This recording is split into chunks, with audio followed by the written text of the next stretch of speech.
Welcome to Unshakable with Human Design, the show dedicated to helping entrepreneurs use human design to shift from hustle to flow without sacrificing results. Come here to become an unshakable human and build an unshakable business according to your human design. I'm your host, Nicole. Hello and welcome to Unshakable with Human Design, everybody. I'm your host, Nicole, and we're here today together, just you and me. It's just us today. And we're going to I'm going to kind of give you a list of things that I would do if I were building my business all over again, according to my human design. That's not how I started. I did not start with human design. I didn't know about human design when I started my business, and things were a lot harder for me because of that. So I'll kind of give you a little background on this because maybe you feel this way too. Maybe you're kind of in this place. So before I found human design, I was in entrepreneurship for probably 4 years at that point. And it was a hard 4 years. I think this is another thing that's worth mentioning. I think a lot of people feel like they should be further. I've been doing this for a long time. I'm still not seeing results. It doesn't feel like the work that I'm putting in is equal to the results that I'm getting, to the money that's coming in. Maybe you're making money, but a lot of that money is going out the door. It's all wrapped up in expenses. I understand all of that. And I absolutely understand feeling like it's been so long that you question maybe whether it'll happen for you, whether it'll work. And I certainly know too, where you can have a partner who is very supportive, but also looking at you like, how long are we going to do this for? I was in that boat and it's not fun. But in me, I knew I was doing the right thing. I'm almost there if I could just figure this out. And that was both exciting and frustrating all at the same time, because it was like, I know it's right, but it's like, can I hang on long enough to be able to see the other end of this, to get to the other side? So I was, for the longest time in my business, I was capped at I would go between $50,000, then I was getting to $100,000 a year, which might sound like a lot, but I did not keep most of that money. In fact, some years it was in the red. When you got all of the expenses and everything taken into it, I actually declared in the red in those early years. And I would go to do things and I'd have 5 different coaches in my head that I had hired and paid lots of money to that were all saying different things, telling me to do different things. So these were all people that I respected, all people that I paid lots of money to, all people who had these massive businesses. So they were really successful. And they were telling me what they would do. Not directly, of course, because I paid tens of thousands of dollars to all of these coaches, varying degrees, but some of them up to $20,000, $18,000. And I never spoke to them once. Not one time, not a hot seat call, nothing. Just digital stuff and underling coaches a lot of times. So I paid these high ticket amounts, but I really was not getting support. But they were giving advice to the mass of us, and they would say the same things. They all said different things to me. One thing they had in common. They would all say, one offer. You could have one offer. You should build one offer. You should have one ideal client. You should solve one problem. Now, not all of them said you had to solve one problem, but I did have one coach that hammered that home so badly, it was traumatizing. And I honestly, I didn't know it at the time, but I felt like I was a failure because I'm a manifesting generator and I'm really not meant to do it that way. That was going against my particular energetic blueprint. It was completely wrong for me. And that advice that had worked for them on some level, had worked for them. It was very funny. Even though they said build one thing, they all had multiple things that they sold. But that's besides the point. But they built their way and they said it should be my way, should be their way. I was trying to fit into their mold. And it was devastating because I felt like a failure because I couldn't make it work. And they made it sound so easy. And they made it sound like if you just follow the process, Nicole, you'll get there. They never said my name because, of course they didn't know my name.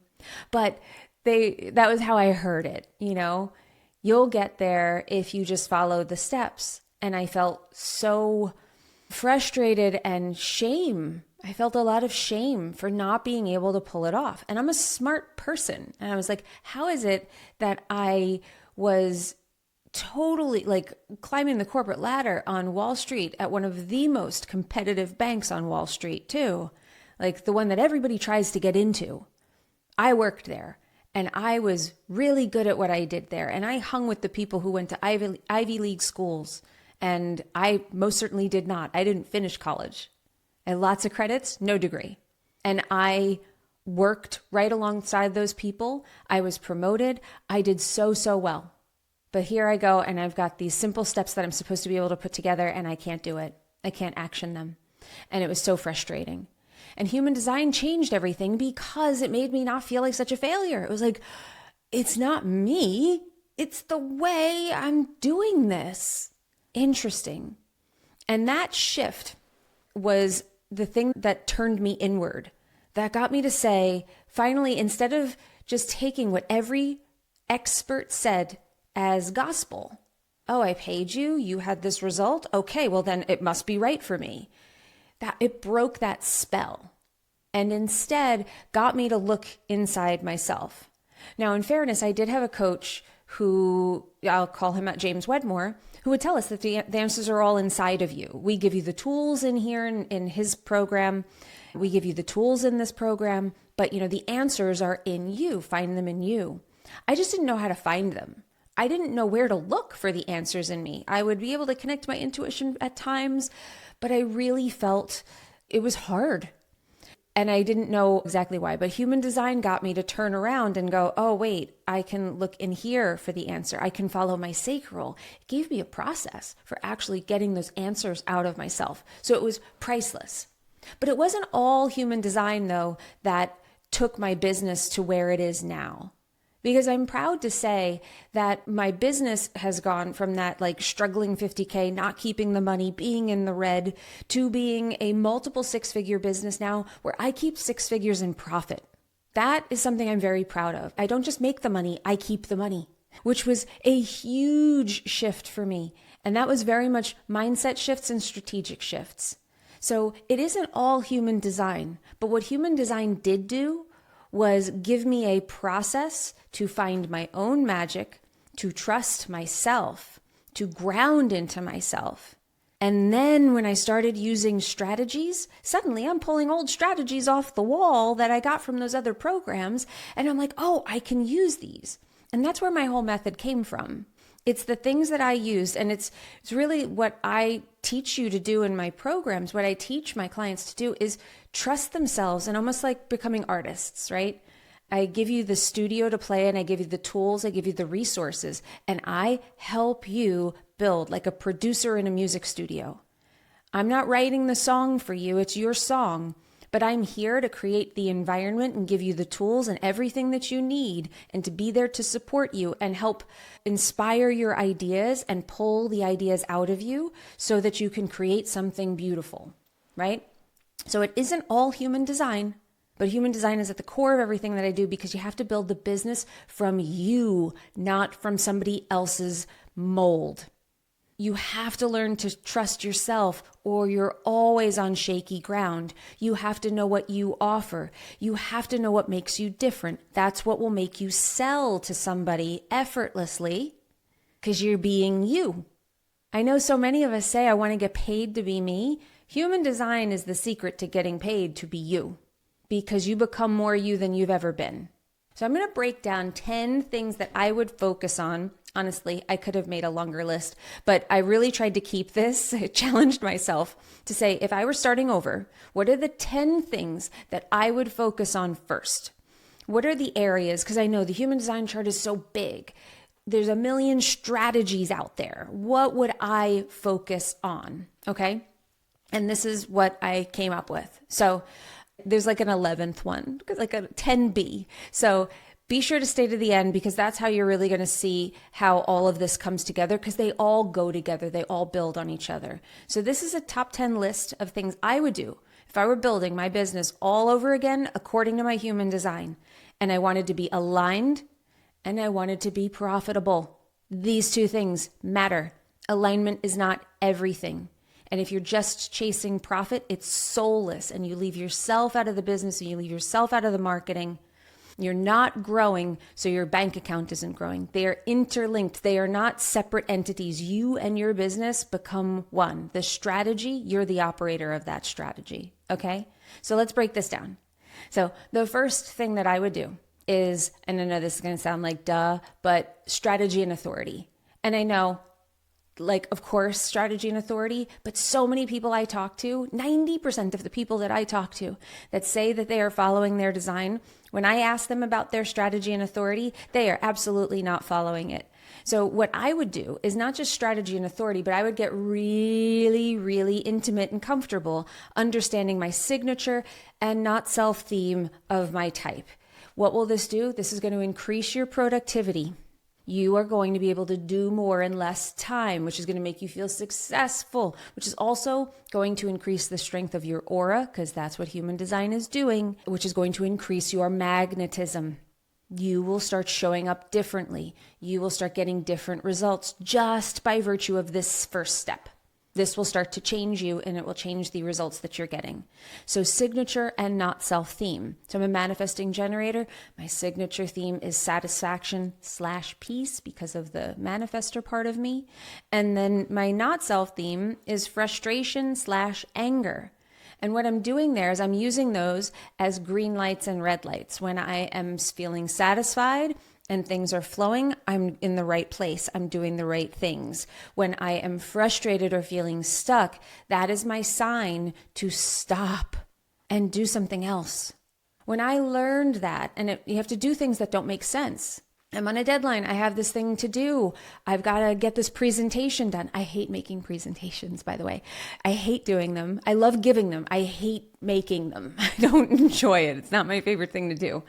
But when I'm sitting down and I'm trying to do it, I can feel like when I'm on that deadline, the pressure and it's just not coming. I can't sit there and push it out. I have to do something else. And that doesn't make sense in that moment because I've got to get it done. But it's like, I've got to move my energy some other way. So do you see how this process teaches you how to work with yourself, work with your energy rather than against it? And my work product has increased in quality and my work time has decreased significantly. Okay? So that's number one. Number two, your conscious sun. I would get really comfortable and dig into my conscious sun. Why? Because it's your life's work, which is also known as your brand in the Gene Keys. That's how I treat it. It is the light you are here to shine. Understand your light, because it'll also tell you what your probably biggest shadow is, one of your biggest shadows. I would really focus on understanding that shadow and starting to notice it in my life. When you start to notice it, then you can start to shift it. When you start to shift it, then you start to shine your light brighter and people start to come to it, come to you for the thing that you are just naturally so amazing at. And that's how you get paid to be you. So get good at that, okay? Number three, the cosmic niche. In a cosmic niche, your chart answers so many questions about you and your business. And specifically about there's a lot of questions that entrepreneurs will kick around for weeks, months, years, never feel like they are done with it. And the niche is probably at the very top of that list. They're always figuring out their message. They're always figuring out their niche.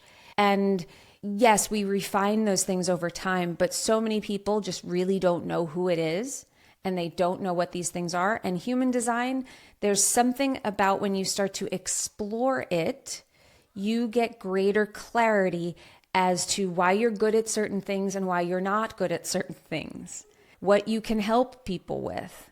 And your cosmic niche is one of those things. I would get really comfortable and start diving into my cosmic niche, my nodes, and understanding those themes in my life, because that's going to help me understand who I help and how I help them. And this has been indispensable for me because there's so many ways I could go with what I do. I have a coach right now who I love. They're wonderful. And they make suggestions about things, about what type of niche we should be going for. And in the past, I would have just listened to them and changed everything that I was doing to fit their model because it's what they teach and this is how you get results with them. And instead, I can hear that, take their advice and pass it through my authority.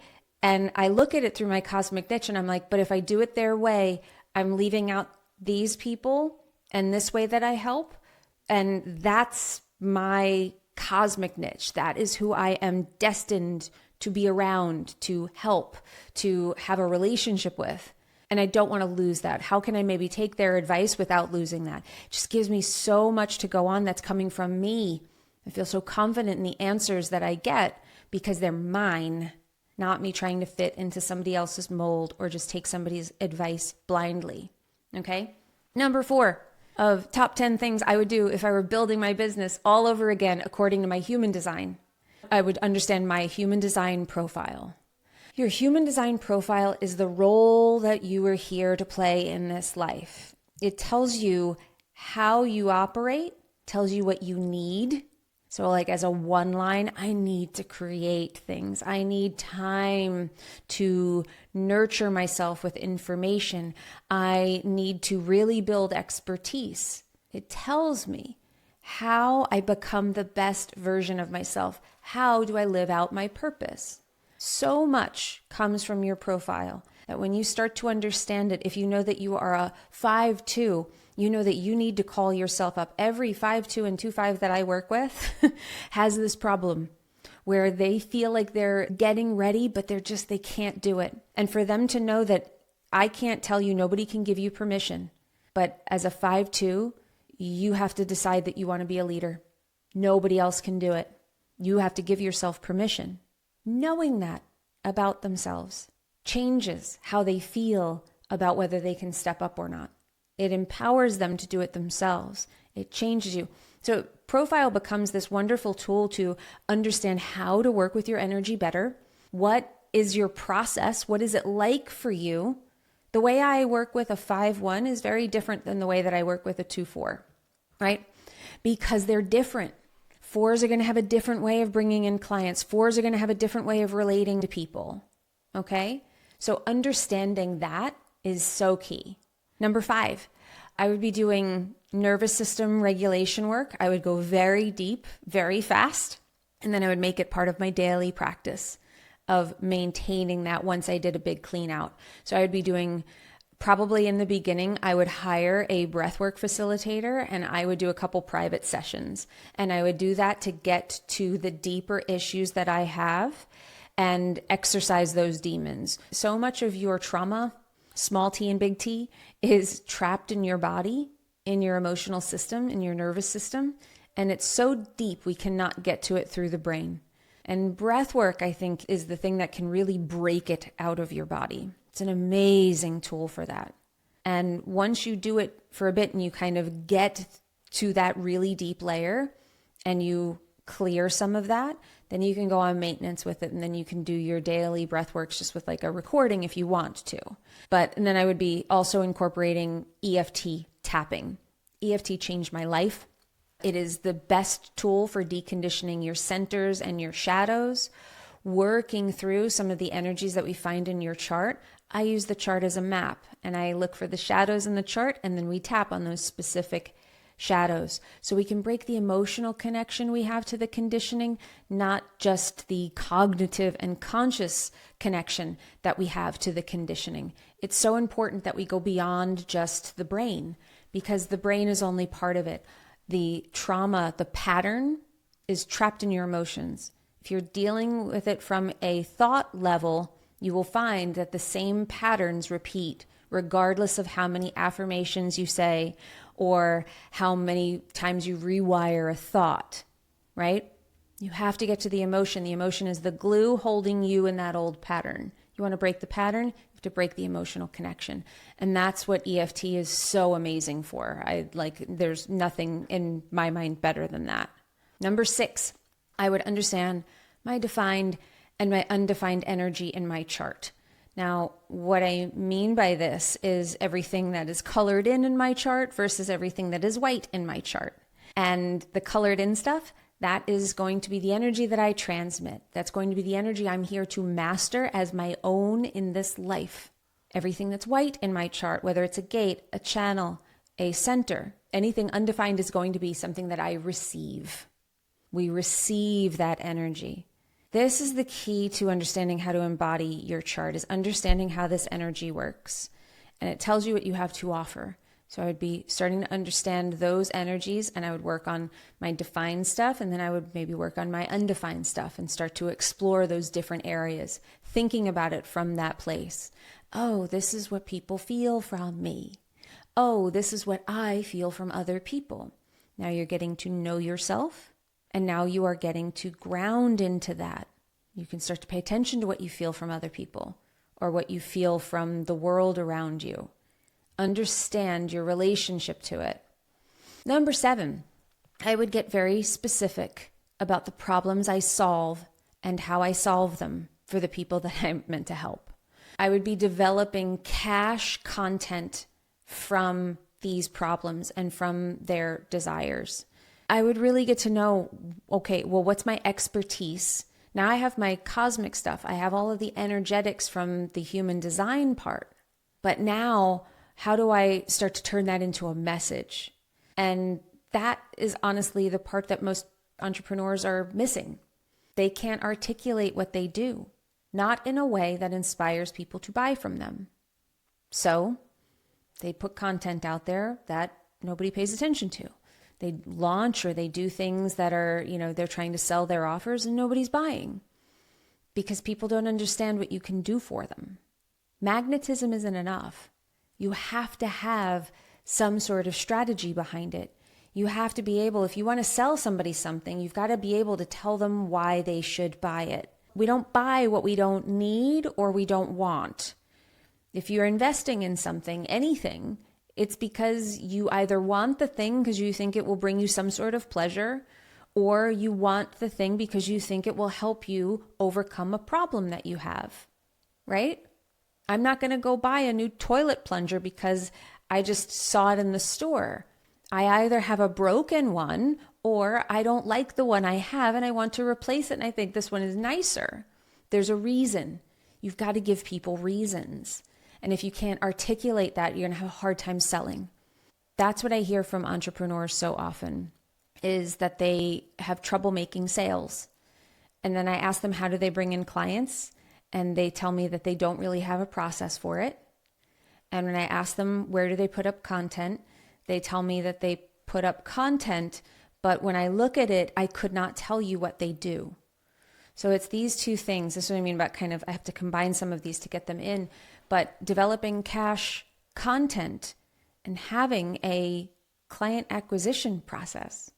Then number 8, I would identify my short and my long-term goals.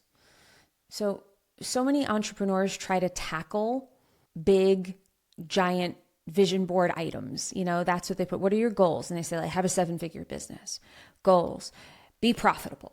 Okay, that's fine. That belongs on your list, but it's not going to help you today because that's too big. We bring it down to something based on the needs that you have right now. If you have bills to pay, how much do you need to pay? How much money do you need to feel good? And what do you need to sell in order to reach that? And what are the actions that are going to help you create that? Now, that might not sound very in line with design, but it's the methods that you use that help you do that. It's the methods that you use that help you be in alignment with the actions that you take. So again, everything comes back to the design, but you still need this. Otherwise, this is why so many people are broke. Myself included. I was broke for a long time because no one taught me how to go after short-term goals. It was either have a big giant launch that made you feel like your whole year was made, or you were starving. And that sucks when you're starving. That sucks when it might take you 6 months to build that launch, or 3 months or 4 months, and which is still a very short amount of time to be able to do that and have it work, by the way. But in those 3 or 4 months, do you have bills to pay that you cannot pay? You need to look at that and be able to manage that. And I wish someone had taught me how to do that, but that would be something that I would focus on. Setting short-term goals, defining the actions I had to take. And then this is where we're combining energy with strategy. If I have a short-term goal of making $3,000 this month, right? And I identify that I can sell a certain offer that I have, and I can try to get 4 people into it because that will get me to my targeted number. So how am I going to get those clients? Well, I have to take certain actions. Maybe I'm reaching out to past clients. Maybe I am taking certain actions that will drive traffic to my offer or book sales calls for me or whatever it is that I'm doing. So if I have that process laid out and then I am not doing the work, then that's the internal work that I have to do. So this is how we start to become better at being ourselves and get over our conditioning and to get over our trauma. And that's where things like tapping come in. So if I'm having trouble taking action on something that I know could deliver me the result that I need, but I'm not doing it, the short-term goal will help me really see that. If I have it like part of the long-term vision, and I'm just working toward this big thing of like, well, I've got to like put together my launch. There's so many steps in there in between that can just feel like it takes forever. And it's not keeping you honest because there's so many things that you could be doing in that big giant project that you're not really paying attention to the things that you're avoiding. And it's the things that you're avoiding that will help you grow. So short-term goals give you a smaller menu of items that you are trying to action. So you can actually say, am I doing all these things and am I doing them well? And if I'm not doing them, then I've got to look at that. Because if I'm avoiding it, then I'm avoiding my own success.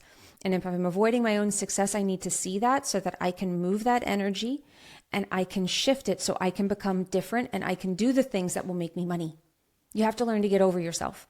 You have to learn to get over your stuff. That was the biggest hurdle for me and most of the people that I work with. We all have stuff. We just have different stuff.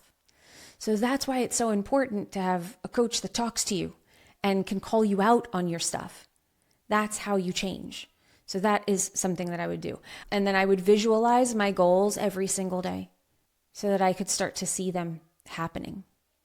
Number 9, I would align my offers with everything above.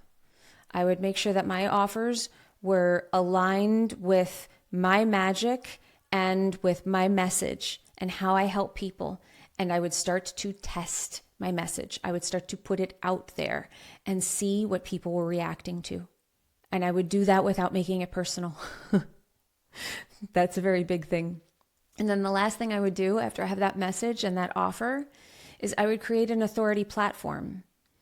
Because the authority platform, which I call a podcast, having a podcast authority platform is your distribution of your magic, your message, and your offers. If you're not putting it out there in a way where people can engage with you, go deep, and be helping to self-select whether they want to buy from you, if you're not putting it out there, then people aren't going to buy. And Instagram and these other social media platforms, your content has no legs. You put it out one day, it's dead the next day. Maybe you get something that runs for a couple of days, but then it dies out. It does not come back unless someone's visiting your profile. And to me, I can't count on that. And I don't like that. I also don't like having to feel like I have to create content every day. And I don't like the fact that the attention span on those platforms is 7 to 10 seconds long. That's very difficult to get somebody to buy into your philosophy behind something. It's very difficult for people to decide to invest with you based on for something like transformation, like what I offer, or even the type of business that I help people build. Getting people to understand what I do in 7 seconds, I can make them intrigued in 7 seconds, but can I get them intrigued enough and bought in enough to invest thousands of dollars with me? Probably not. I mean, it happens, but those people are few and far between.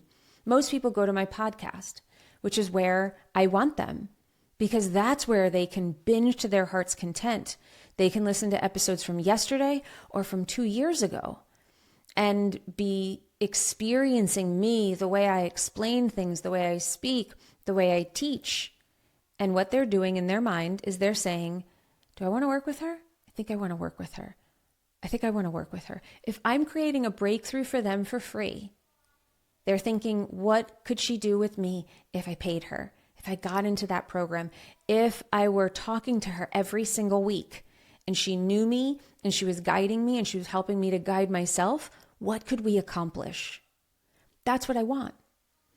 And I've only been able to find podcasts and YouTube, I think, are the only places where you can really do that. You can build that type of relationship with people. And because of the podcast, we have both. We do YouTube and we do the audio podcast, and it is absolutely the engine for all that we do. It is what drives and nurtures all of our leads to my offers. And it's how I can take a vacation and still feel like my business is moving. I can make sales when I'm not working. And that is because of this show. And that is because of how I repurpose it all over the place. Everything you see in my Instagram content is repurposed from this podcast. I'd say 95% of it is all repurposed from here with AI. And then I do little tweaks to it, but it saves me so much time and a lot of creative energy. So I don't think there's a substitute for an authority platform. I don't think there's a substitute for a podcast, because it's invaluable to be able to have people experience your work and be able to binge it to their heart's content. And when you're someone like me, where you've been doing this for years, where you have hundreds of episodes, I mean, I have people that tell me, they're like, I went on a road trip and I listened to you for 8 hours.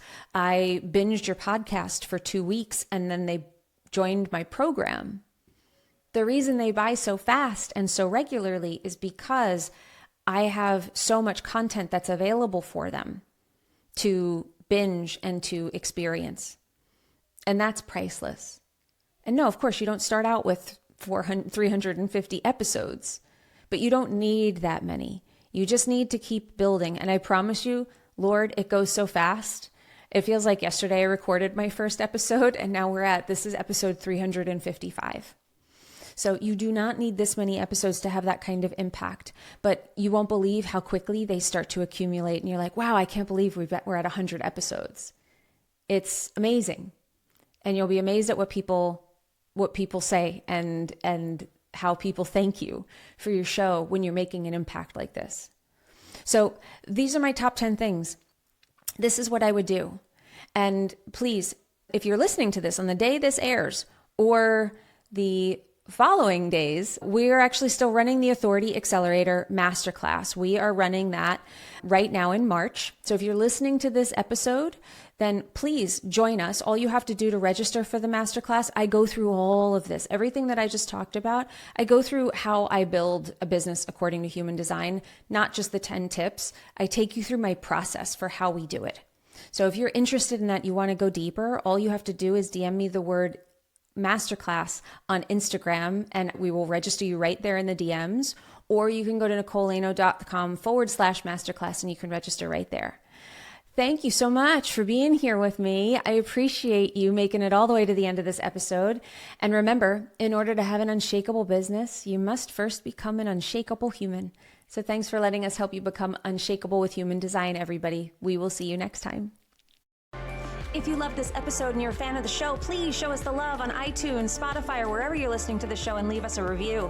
And if you'd like to connect with other entrepreneurs on their human design journey, join our free Facebook community, Human Design for Entrepreneurs. Go to nicolelaino.me/podcast links to join the group, book a human design reading with me, or access our free human design resources. We'll see you there.